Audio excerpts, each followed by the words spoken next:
آیا میدونستید که بعضی از فیلم‌ها به اندازه بودجه یک کشور کوچیک خرج داشتن؟ تو این ویدیو قراره بپردازیم به 10 از گرونترین و پرهزینه‌ترین فیلم‌های تاریخ سینمای جهان. رتبه 10: فیلم مرد مورچه قلمرو کوانتوم. بودجه ساخت این فیلم حدود 330 میلیون دلار بوده، اما فروش جهانی اون حدود 476 میلیون دلار بوده. با وجود فروش نسبتاً بالا، اما نقدهای ضعیف نمره حدود 48% راتن تومیتوز داشتن. در خلاصه داستان این فیلم اومده که اسکات لنگ و همگروهش با قهرمان ریز جوسته وارد قلمرو کوانتومی میشن و با دشمن قدرتمند به نام کان که تهدیدی برای کل دنیاست روبرو میشن. این فیلم با رنگ شکست در دنیای MCU و جهان سینمایی مارول روبرو شده، اگرچه سود کمی به دست آورده، اما نسبت به هزینه تولیدی که داشته این سود خیلی ناچیز بوده. رتبه 9: آواتار راه آب. بودجه ساخت این فیلم حدود 350 میلیون دلار بوده. فروش جهانیش بیش از 2 میلیارد دلار که موفق به پرفروش‌ترین فیلم سال 2022 و سومین اثر پرفروش تاریخ سینما شده. از افتخارات هم میتونیم به نمره مثبت منتقدان، دریافت اسکار بهترین جلوه‌ای ویژه، نامزد بهترین فیلم و جوایز بفتا و همچنین سایر جوایز معتبر اشاره کنیم. جیمز کامرون کارگردان این فیلم بوده که در ساخت این فیلم تلاش کرده پیام‌های محیط زیستی رو ترویج کنه. رتبه 8: دکتر استرنج در جنون چند جهانی. بودجه ساخت این فیلم 351 میلیون دلار بوده. فروش جهانیش حدود 955 میلیون دلار. بازخورد منتقدان نسبت به این فیلم تقریباً 73% در راتن تومیتوز بوده. در خلاصه داستان این فیلم اومده که دکتر استرنج و واندا مکسیموف در تقابلی با هم میخوان که یک نوجوان به نام آمریکا چاوز از مولتیورس نجات بدن که در این راه با اتفاقات غیر قابل پیش بینی روبرو میشن. این فیلم ترکیبی از ترس و فانتزی ساخته سم ریمی هستش. رتبه 7: انتقامجویان پایان بازی. بودجه ساخت این فیلم 356 میلیون دلار، یکی از گرانترین ساخته‌های سینمایی تاریخه. درآمد جهانیش نزدیک به 2.8 میلیارد دلار. دومین فیلم پرفروش فیلم تاریخ سینمایی جهان. نمره 94% در راتن تومیتوز و با نقدهای بسیار مثبت که این فیلم به یک فاینال احساسی و پرشور برای اینفینیتی ساگا یا همون حماسه سنگ‌های ابدیت تبدیل کرده. نامزد اسکار بهترین جلوه‌ای ویژه و جوایز متعدد بین‌المللی بوده و در روایت این داستان اینگونه آمده که پس از نابودی نیم از حیات جهان به دست تانوس، انتقامجویان باقی مانده با نقشه جسورانه تلاش میکنن که در زمان سفر کنن و ارتشی بسازن و تعادل رو بازگردونن، که این فیلم پایان حماسه 22 فیلمه MCU نیز هست.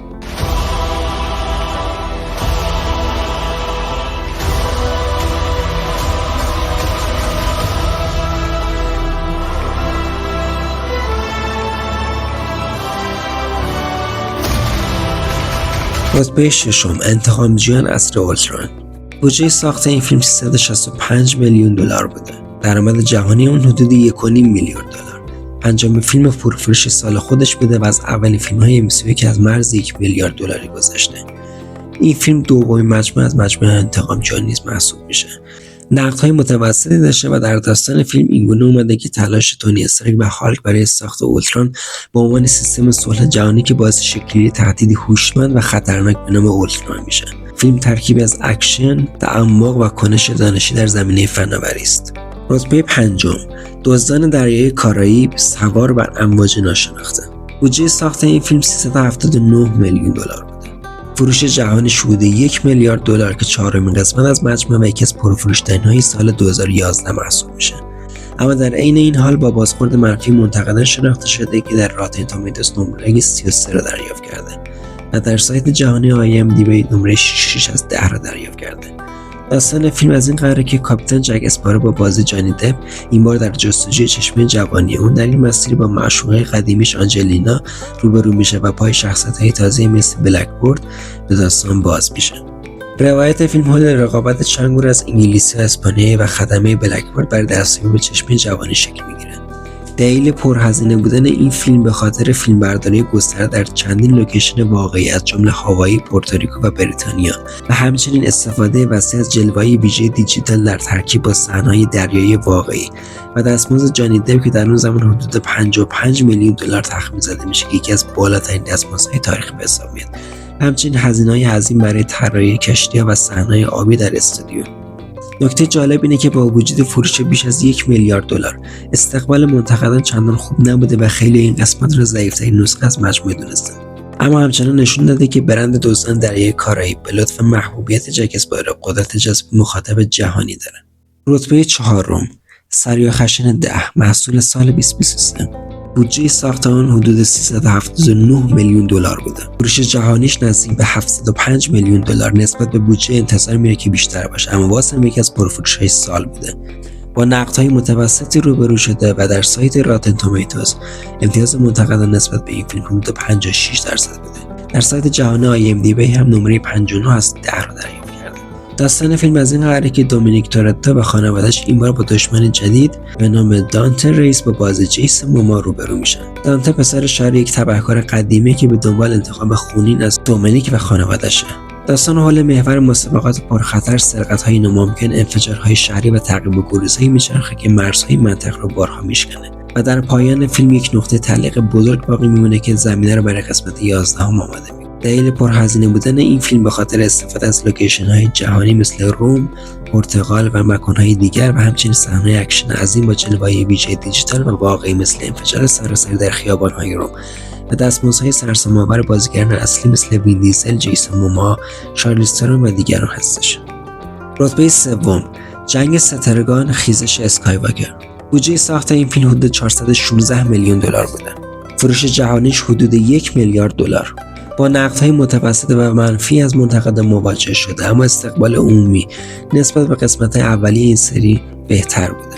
خلاصه داستان از این قراره که ادامه‌ای بر پیشینی امپراتوری علیه مقاومت هستش. لئا و ری و اعضای قدیمی به صف تهاجمی جدیدی پیوستند و با تهدید آخر زمانی امپراتورها مبارزه کنند.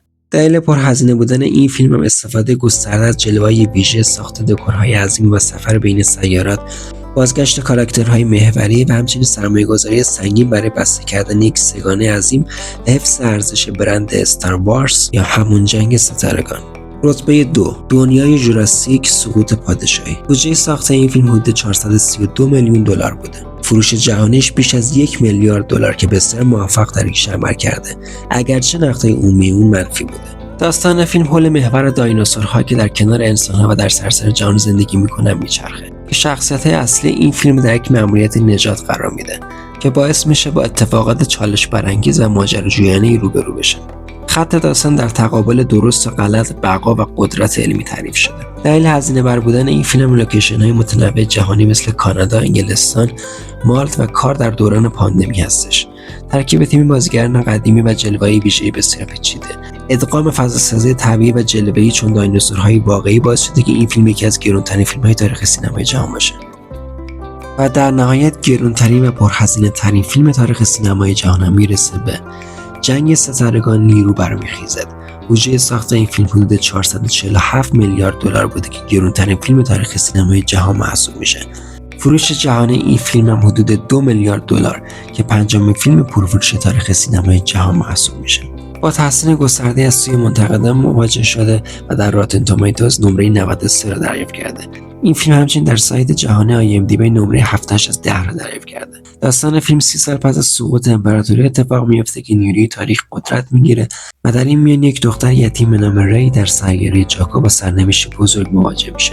او همراه فین، چوباکا به جنگ علیه نیروی تاریکی میره و در مسیر کشف میکنه که نیروی عظیمی در وجودش نهفته. فیلم با بازگشت شخصیت‌های قدیمی موج از نوستالژی و هیجان رو برای طرفداران ایجاد میکنه. و دلیل گران قیمت بودن این فیلم هم بازسازی دکورها و طراحی صحنه‌های عظیم در لوکیشن‌های واقعی مثل ابوظبی، ایرلند و انگلیس هستش. جلوه ویژه مدرن ترکیب شده با تکنیک‌های قدیمی و همچنین بازگرداندن کامل برند استار وارز به دوران اوج با سرمایه‌گذاری عظیم دیزنی پس از خرید لوکاس فیلم و تبلیغات جهانی گسترده که هزینه کلی پروژه را به اوج رسونده. سینما فقط یه سرگرمی نیست، آینه‌ای از جاه‌طلبی انسان. همونطور که بعضی از کشورها با سرمایه‌گذاری و ریسک بزرگ به قله رسیدن، در سینما هم فیلمسازانی بودن که با شجاعت همه چیز رو روی یک پروژه گذاشتن. گاهی این ریسک‌ها میلیاردها دلار موفقیت می‌آفرینه و گاهی هم فقط یک شکست بزرگ ثبت می‌کنه. اما در هر دو حالت یک حقیقت وجود داره: پیشرفت بدون ریسک، رویا بدون شهامت و موفقیت بدون هزینه به دست نمیاد. حالا نوبت شماست. به نظر شما کدومی از این فیلم‌های پرهزینه واقعا ارزش این همه خرج رو داشته؟ اگر شما بودید، بودجه رویاییتون رو برای ساخت چه فیلمی خرج می‌کردید؟